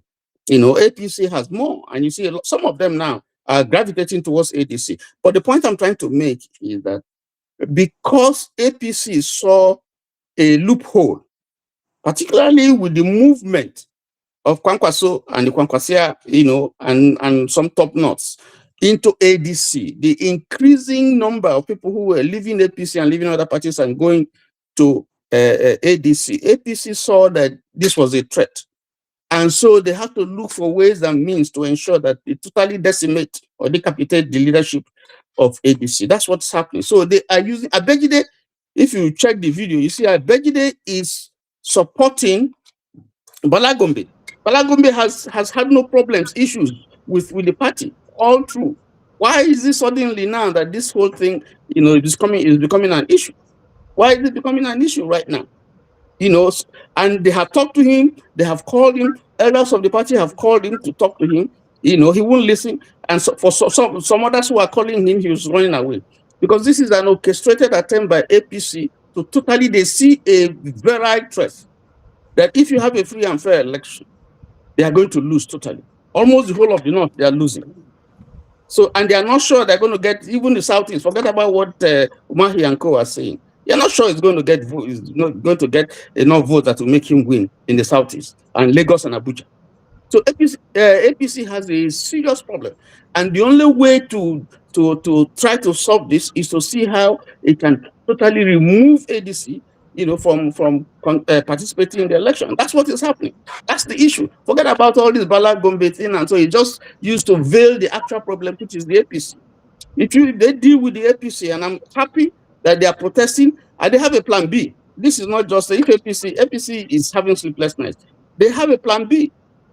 So, and it's wrong to suggest that, they should keep on moving. They chased you from SDP, then they didn't register ADA, and so on and so forth, and they destroyed labor, and so destroyed NMPP. So you have them running and moving. There's no time to do that. So ADC is ready to fight. They will fight, and you will see that already the grounds are opening, now to swallow APC. That's what I see, because they're not comfortable. And nobody can predict what's going to happen from now on. So that's the issue. So just to perhaps put a light on what you just said, I forgot that I got, I made this, I got this image earlier today when people were, showing this particular person is incidentally, remember, he was part of those who protested with Bala Gombe, by the way. You can see him here. So he said, his name is, I think, um, Ibrahim Lawal Mohammed, also known as the Bagari Jr. He currently holds several big ranking positions according to sources in APC Nasarawa State. He is also the coordinator, and he coordinates Renewed Hopes program in Nasarawa State. So exactly. So you can see, and these are people who joined NAFU today on his protest. In fact, exactly. I had to go ahead to dig out a message that was sent when he was giving the appointment, one of the appointments he was giving, and how they were excited about. Let me see if I have that. I don't know if I have it here. I have it here. That's it. That's when he was giving the appointment. You can see that. Congratulations to Right Honorable. You can see that. And so so it's clear, and this is an APC appointment. So it's clear that most of the people who were part of that protest today with Bala Gombe were APC members. However, the incident, I think what's her name, Laura, is trying to say is that you will not see your name no good for Wilson. You will get yourself well now. So you already know that there is a possibility, say person will put sand for your garri, and you positioned yourself. See, and they tell people, say, just like putting the talk or our tradition, say, who say men which catch and men which go catch. Do you understand? If you make yourself prone to that, it happens. So you already know that people are witch hunting you and this whole thing is happening, why did you not make yourself more susceptible to it? Which is what has landed them to this. If perhaps the quest of, oh, that's what Laura is saying, if perhaps Rocha Lawal had an agreement indeed with Bala Nafiu Bala and had gone ahead to keep that agreement and said, or not treated him like a child, agreed he's a young man. But there's a way you talk to a full man at the person when don't reach to give woman belly. Now you go say make you think that make goes in that one corner like saying this small pikin. He will But revolt. He the, will the, revolt. So do good you point. think the ADC would have handled this better? That's the question. Good, And why good, did you not handle it better? Understanding that they are trading on dangerous ground. Why did you not handle it better? good point you are making. We don't know the promises that have been made to Bala in lieu of the office that It's in the open that they promised, but the Okay. Dr. Kapp also confirmed that they promised him vice chairman Northeast. Yes, that's what I'm saying. I said yes. We don't know what other offers were made to him apart from that. But what I'm saying, yes, you're making a valid point. But I'm saying that all this that's happening is just a smoke screen. Because take the Maybe Kachuku, for instance. Maybe Kachuku, yes, he has issues here in America. I'm not sure he can come to America. But anyway, and there's a connection with Alice Madeke's trial, that is going on, and his names and something is mentioned, including Tunumbu. So he has a connection with Tunumbu. That's clear. But apart from that, he has gone to You court. notice His Dumebi was case, not even an issue. Dumebi's issue has not posed that much danger to AGC. yes, that no, I'm just trying to say, I'm just trying to draw the connection. So you see the hand of APC and everything. His case has been, dismissed by the court. And in any case, this thing that Abejide is claiming that people are coming in and before you take up office in the party, any this thing, political this thing in the party, you must have stayed for 2 years. Dumebi came in, he didn't stay 2 years before he became a presidential candidate. So they waived him, and in fact, the law has changed. There is a waiver. So all these things they are saying, it's just absolute nonsense. But you see, what I'm saying is, listen, okay, if somebody is determined to pull you down, there's nothing. They will look for every other way. Yes, ADC would have made a mistake, but this is a party that is tinkering with. You need to fight APC. There are strategic offices where you need to have people who are experienced. Yes, I think that youth should be involved. I think everybody, it must be an inclusive thing. But I'm saying that the fight that you're going to fight now, you need the same people who know their tricks. You need the same people who know where the dead bodies are buried to fight them, because they were all. This is not a All right. question of saints and sinners. Let me bring Dr. Katch into the conversation. Dr. Katch, so I've got this video. A man, his name is Okere Kingdom. He's a convenient lawyers in defense of democracy. So apparently, Waka go court to go find out the documents we get to do with the Lagos Calabar Coastal Highway work, the contract. Because till now, the contract is not in the document. It means the government's money that we're spending. So we ought to know exactly how this money is being spent and all that. So he went to the court. Now he's saying that the attorney general rather, that the attorney general of your country hired 6 senior advocates of Nigeria to defend Sheyi Tinubu in the case. And they have blocked details of the Lagos Calabar Coastal Highway. Why will governments block details of a contract that we're paying with taxpayers' money? I don't know. You're asking me what I don't know. I don't know why government has done what it has done. Tinubu na your friend now. So make I ask you if you understand that. Yeah, but I do not know the reasons for this government action. I also do not have the truths and particulars of what has transpired between Shea and those who intended to drag him as they have done. I don't know. It's a breaking story, and I'm only going to just try to ask about it. For when stories come and they're personalized towards persons, and I'm gonna get myself out of it so that nobody will say anything concern me. This is how I operate in I Nigeria. understand. You have to stay safe in Nigeria. It's okay. Let me bring someone else into the studio. Comparable facts. Good evening and welcome. Comparable facts. Are you there? Yeah, I'm here. Greetings, Awesome. everybody precious, especially to Dr. Katch. It's nice to You're see welcome. you every Thursday. Thank you. Yeah, yeah, this situation, yeah, and Tiwa, thank you, my brother. This the situation in Nigeria is very deplorable. I think I heard that they closed or partially closed the Abuja office. So I don't know what's happening or if they're about to do something. But in my own opinion, I think the president of United States, Donald Trump, is preoccupied. Whether there's ceasefire or no ceasefire, but things are not heading in the right way, the way he think. Because he think by now he would have completely annihilated the small Iran, but Iran is fighting an asymmetrical war. U.S. and then the Israel fighting conventional war. You know how that goes, Dr. Katch. It's Yes, just I like do.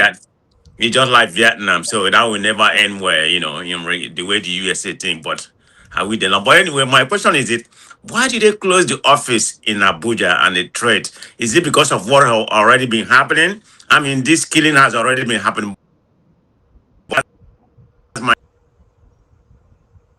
Comparable facts. We didn't get the last part of your question. Your village people know me. You ask that question, finish it because you know they'll come out. Let me just tell you for the one you asked. Uh, it is to the United States government to close its offices or to advise its people in line with the security and intelligence that they have. Intelligence information that they've gotten is what makes them to say that so and so offices are closed. The staffers who are on them can come home. That's what they've said. And when they say that, nothing. You can also understand that the Nigerian government has been very weak in the case of protecting lives and properties in Nigeria. So if the Americans think that they are not safe in the face of onslaught by the militiamen, and that they do not trust that the Nigerian government may save them, or the protocols that have been responsible for their safety may not be able to protect them should this new wave come towards them for a kill. So I don't think we should blame them or ask questions if we do not understand what they know. Thank you very much. My final question is reference to what's going on with ADC right now. I don't know whether it's too late or it's too early. Can they move and form a different party? Which I don't, and form a different party because it seems like they have already, APC has already planted a more in ADC. I believe that. Mm. So there's nothing anybody can tell me that is not the doing of APC because it's not coincident that any party, Labour Party or whatever, they always have a faction in it. So I mean, it's a fact. I mean, it's only even the kids know it that this is the work of APC, but because they want a one-party system. But anyway, my question to you is that because of the fraction they have in that party right now, can they form a new party before the election? Yes, yes. Every Nigerian can do what he wants in a democracy. The problem we're having now is the incumbent APC has not been very polite towards competitive participation by other parties in the electoral process. The president's henchman, Minister Wike, Minister of Federal Capital Territory, has been very active in telling everybody who cares to listen that he doesn't want the PDP to field the candidate against President Tinubu. That is his opinion. That is not what the party says, but that is his opinion. He's been able to go court cases that has allowed INEC to kill the PDP. So the second attempt to also kill another party is what we're seeing with the ADC, with INEC giving the interpretation it gave as meaning it will not cooperate with any of the factions. That simply means there will be no political party to cooperate with until the expiration of the time for filing. And once that goes, then President Tinubu may just become the lone candidate during elections. That is very dangerous for the democracy. But then it stares us in the face. So that's the problem we have to deal with. Okay, finally, I'm sorry, I have one more last question. I thought in the Nigerian constitution, I've not read it. You familiar with the Nigerian constitution? I thought each party, had the prerogative, to iron on their own problem. Why do they need an external like INEC to decide what's gonna happen, within a party? Don't they have the right to decide what happened within the party? But you're speaking of different issues. Internal disagreement within the party, yes, which has gotten some party stalwarts going to court, is what the judges have advised. And these things can be resolved internally. But legal interrogations, as like the one brought about currently, it's a very different thing from those internal disagreements. There are currently legal interrogations of certain issues, and they can only be helped by judicial interpretations of the law in regards to such issues now being brought to the expose of judges. So those are very different issues. Okay? Internal Okay. party procedures are different from legal issues that people want to understand. And that's why they go to court. And that's why they seek a judicial interpretation. Those are different issues from internal party. You say, I know, say, those ones are very, very different. Thank you, sir, for the clarification. Appreciate Thank it. you. Thank you Thank so you. much. Let me bring in. Who do we have here again? Let's see who we have at the back here again. Obe, I've not seen you here before. We'll make a let you talk sharp sharp before I bring in MC. Obe, you're welcome. Obe, how far now? This way you're looking this way. Is that your Tinubu's cap? When they hear you, you're muted. You're muted. Sorry, I'm on duty. Sorry, it's my cap. Okay. Do Yeah. you want to talk or you want to run away because of the duty? No. I just a comment anyway. Yeah. I Yeah. just want to thank you for everything you do. Ogatoni, due respect to comparable fact and others. Good evening, sir. Dr. Cash, thank you very much for the enlightenment and all the details. Thank you. Tony, you agree with me when I used to say that when people say Adaobi, he couldn't handle, what do you call it, Labour Party. He can't handle Nigeria. He's too weak. He's Adaobi. So probably David Mark is Ada Susema, Abi. Then Oga, what it be name? Amechi is Ada, what it be name for And then the Atiku. uh, And then Adaworoma. Atiku. all of them are Adaworoma. that they be now. People were just saying Obi as And a weak thing. Kwankwaso. And You Kwankwaso. understand?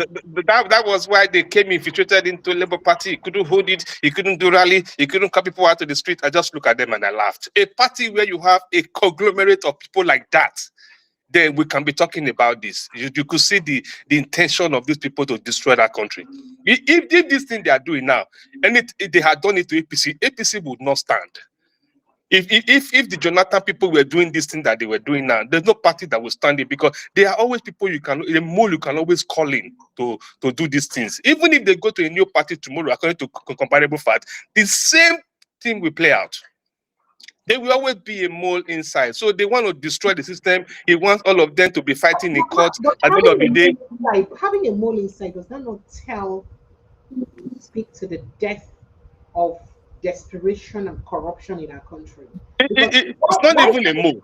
why It's should not even a mole. everybody be that corrupt to want to take anything, no matter what it is, whether in cash or in kind, to do what Precious. you do that is obviously Precious, it might illegal. not even Why? be a mole. It might not even be a mole. It could be a member who was in the spirit of the organization, but it could be talked to and be offered. You say what money cannot do, more money That is can what do. I'm saying now. If I can What take is money the from you, problem? does that not speak to my personality, how corrupt I am? That's the Do, point. do, do, do, do You those don't know people how to care? do something in Nigeria. Do That's the they point I'm care? making. No, those will not be the local. In fact, the Tinubu team will look for somebody they know that before they choose Amuk Bitan to become a INEC chairman. You think they didn't do their research? That this man could be fooling himself as a professor of law, fooling himself and beginning to play because of money or because he want to buy more car, he want to own more house, he want to have billion in his account. Is he not a fool at that age, at that stage of his life? That people should think that money matters a lot than their name, their family virtues, and they are able to do these things in the open, thinking that they are fooling Nigerians. It's so sad for them. Look, at the end of the day, they are thinking that they are playing smart. They're just fooling themselves before the whole world. At the end of the day, we're going to be in the street and it's going to be a fight. Like what Tony said, it will end up being a very big fight that they're going to cause. Because this is where they're going to, everybody knows that nowhere you're going to go to that will not be infiltrated. Nowhere at this point in time. And there's no time again to even do all those going to get a political party and all that. There's no time for all those ones. They want to play you to be busy till they ring the election on you or till they make everything, they come back and they want to. That's what they're doing. So it's actually a pre-planned idea to bring the system down. And it's going to hurt them this time around because it's not going to be business as usual. I'm telling you that. We are prepared for them. We are coming. Thank you, Precious. Thank you. Thank you so much. All Okay, right. thank you very much. Thank you very much, Obi. Let's see. Let me have you jump in there quickly. Hello, Precious. Good evening. Good evening, Dr. Katch, Dr. Juma. Good evening. Good evening, the house. To your viewers as well. Well, we'll be saying it now. We don't. We, when you elect a criminal, you guys put criminal in power. What do you expect? Criminal will you don't see thief will join you. Thief Who will is the join you. They criminal? find with when thief they join you find waiting loss. In Nigeria, so they tone down your voice. Eh? Uh, Somebody's admiring the mango that you're licking. The person said, God don't bless. Very nice. I got it here. Beautiful. It's the you know season say right now. they say when thief join you, they find waiting loss. You not go see them.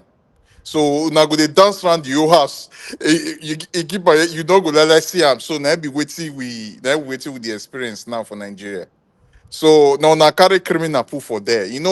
The painful part is that the painful part is that you people even una ring the election. Una can't rig the election, una can't go carry the election, carry the rig, una can't go carry and give Olodo. No, stop it. Eh? Stop Ah, doing this. Stop it. no, it's the truth. Speak of our president with respect, please. You don't have a president. You don't have, Nigeria has no leader. We should say it the way it is. We shouldn't be shying away from it. That is the problem of the country. If it is where I am here now, the prime minister cannot try it. He can't try those nonsense that is going on in that country now. He can't try it. Huh? You see, you're making a mistake. You're comparing a nation where you live in to Nigeria that's a joke of a country. Uh-huh. I'm not comparing. It's not that I'm So only just the saying. other one is you are comparing a man who claims publicly he bought the presidency Okay. Thank you to for a prime saying minister that as that well. was elected. Listen to me. We should be mindful of what we expect. Think most Nigerians are very, they're just prosperous. They expect something out of nothing. I'm even happy all of you are very angry. What I will tell you is good morning. Good morning. Now, wake up. Dr. They Cash, carry let now. me let me go straight. Let me Now, go wake straight. up. My brother, we Make I have go work straight to to the do. question. Let me go straight to my question, yeah, please. Now, wake up. Uh, Against the question, Dr. Cash, Please session, do. yes, session 77 of the Nigeria Electoral Act, yeah. Can that session override session 40 of the Constitution of Nigeria? No. So, The okay, constitution of the country is more, that's actually the problem. The okay, constitution takes precedent okay, because under our law, anything that clashes with the constitution takes precedent. okay. You know the reason why I So ask you you that see, question? you also, I know why you asked me. You Okay, need to also understand the spirit of the actors who did that thing. That's the reason they did it. okay, And don't forget, they are in power. So, and they have influences over the judges. That's okay, the truth. So, that for you to understand, our country is currently under capture. When I talk about state capture, that's what I mean. okay. You, you see why I ask, because I understand that as a human being, I can associate with anybody I choose to, or anybody or anywhere I choose to, because that section 40 that of the Constitution already guaranteed that as well. But you not coming with this electoral acts saying that after social time like this, I cannot I cannot associate with this person. I cannot do this. I cannot move this. I cannot, you know, it's crazy.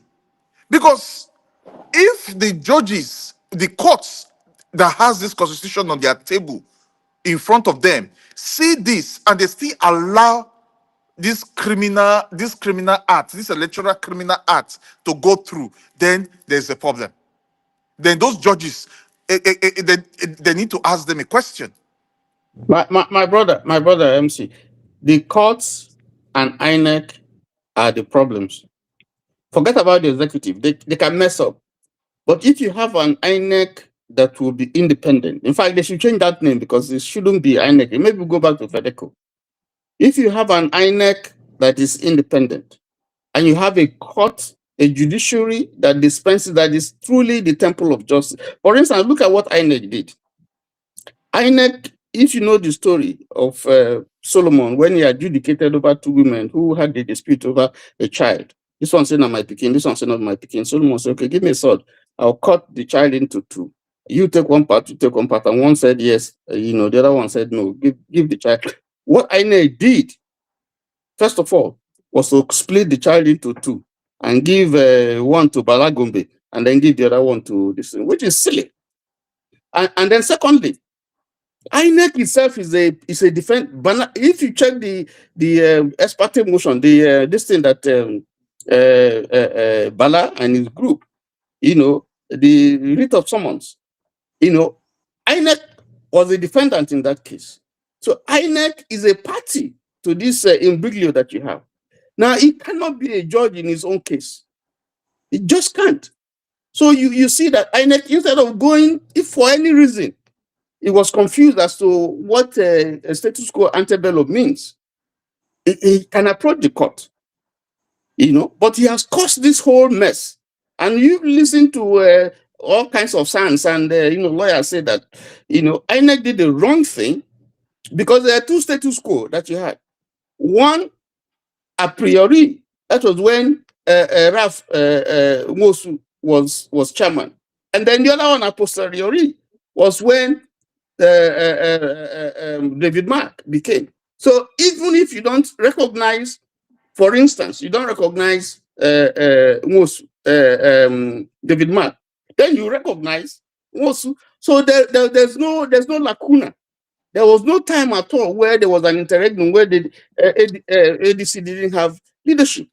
So you could see that INEC itself, was playing a hatchet game, working for some people, because this is wrong. Because if they had not done what they did, this issue would not arise. The court process can still go on, But now what you have done is that you have, technically deregistered ADC. And that is sad. Yeah, I understand you. Thank you for that as well. Thank you for the analysis.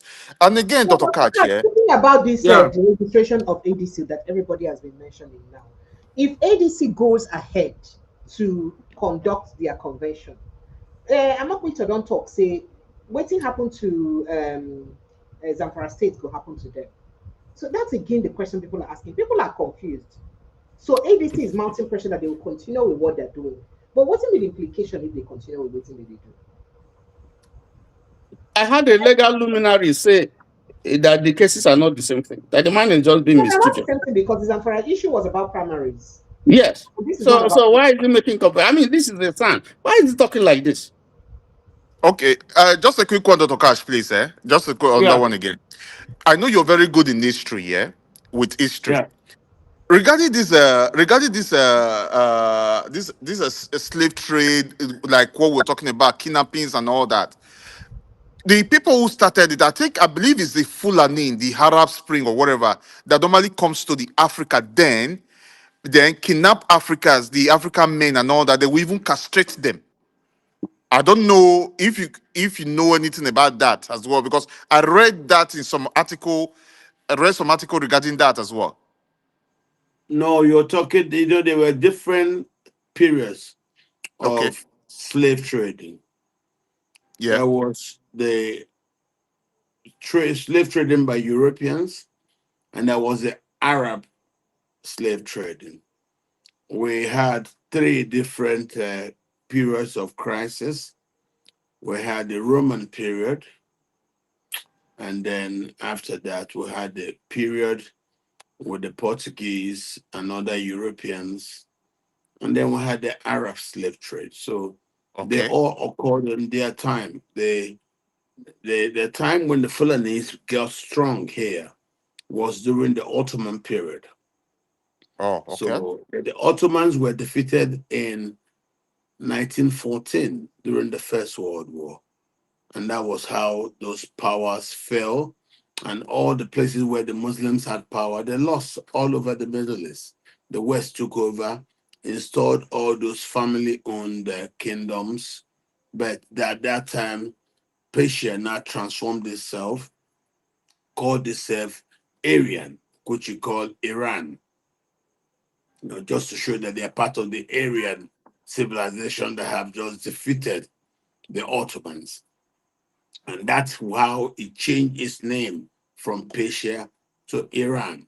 The Iran simply means Aryan, that the same Aryan race Hitler was talking about. That's what it is. So at that time, you also had the Fulanis in Nigeria as slave catchers. That was Yeah. before the founding of Nigeria. And Okay. that's how the British employed them to now help them supervise over the Hausa states in what we regarded in history as indirect rule. You rule over the Hausa, report back to the British. That happened only in the north, in the Hausa Boko areas. After then, but in the south, the British were direct with their DCs, DOs. They were directly with our people. So when we agitated for independence, it was in the south that the freedom occurred. The Fulani continued to look after the Hausas, and that's what we said till today. No Hausa man is emir anywhere in Hausa land. And then when I got into democracy, the Fulani don't have the numbers to sustain the advantages they've had through all those military period, colonial period. And then you now see them trying to use violence to hold territory. And as they try to move to the middle belt, the Americans caught them for ethnic cleansings, which has caused the genocide against a lot of indigenous Christian communities across the middle belt. So, yes. Thank you very much. Because you've so which means the article I read now is correct regarding this section. Thank you very much. Thank you. Well, that's it for now. Thank you, Precious. Thank you so much. I appreciate you, MC. See what I do. I want to believe that that's all too, right? Dr. Katch, let me Yeah. have a word from you if you have something to say to us before we run. I tell you all, keep hope alive, stay strong. What we're seeing now, we're happy we're seeing them, but let us also become strong so as to solve the problems and take back our country. It is now time to tell new stories and to tell our people that we can take back our country all across Africa, all across Nigeria, and become responsible citizens. That's all. Thank you. It's one thing to take back power, it's another thing to use it responsibly. Thank you. So I don't know if you saw that video of the women and children that were kidnapped in Yoruba community, in Kayama community in Kwara State. Remember when the warrior attack happened, that they killed over 200 people? They kidnapped their women and children. They killed mostly the men. Do you know that still with the kidnappers till today? Now, these people spoke today. The kidnappers allowed them to speak today, and they are threatening to kill them if the Kwara State government does not pay ransom to release them.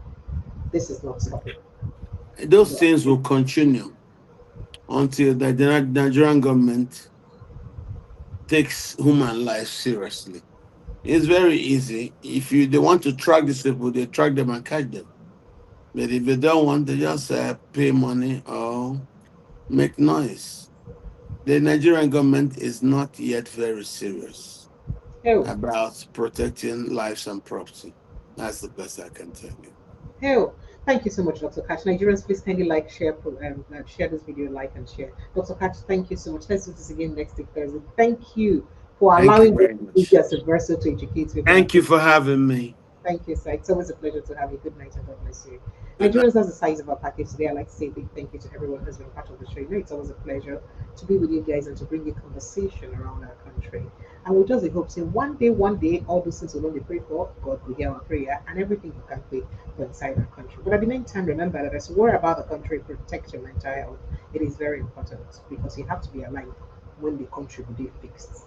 Because I feel that it will be fixed very soon. So protect your mental health.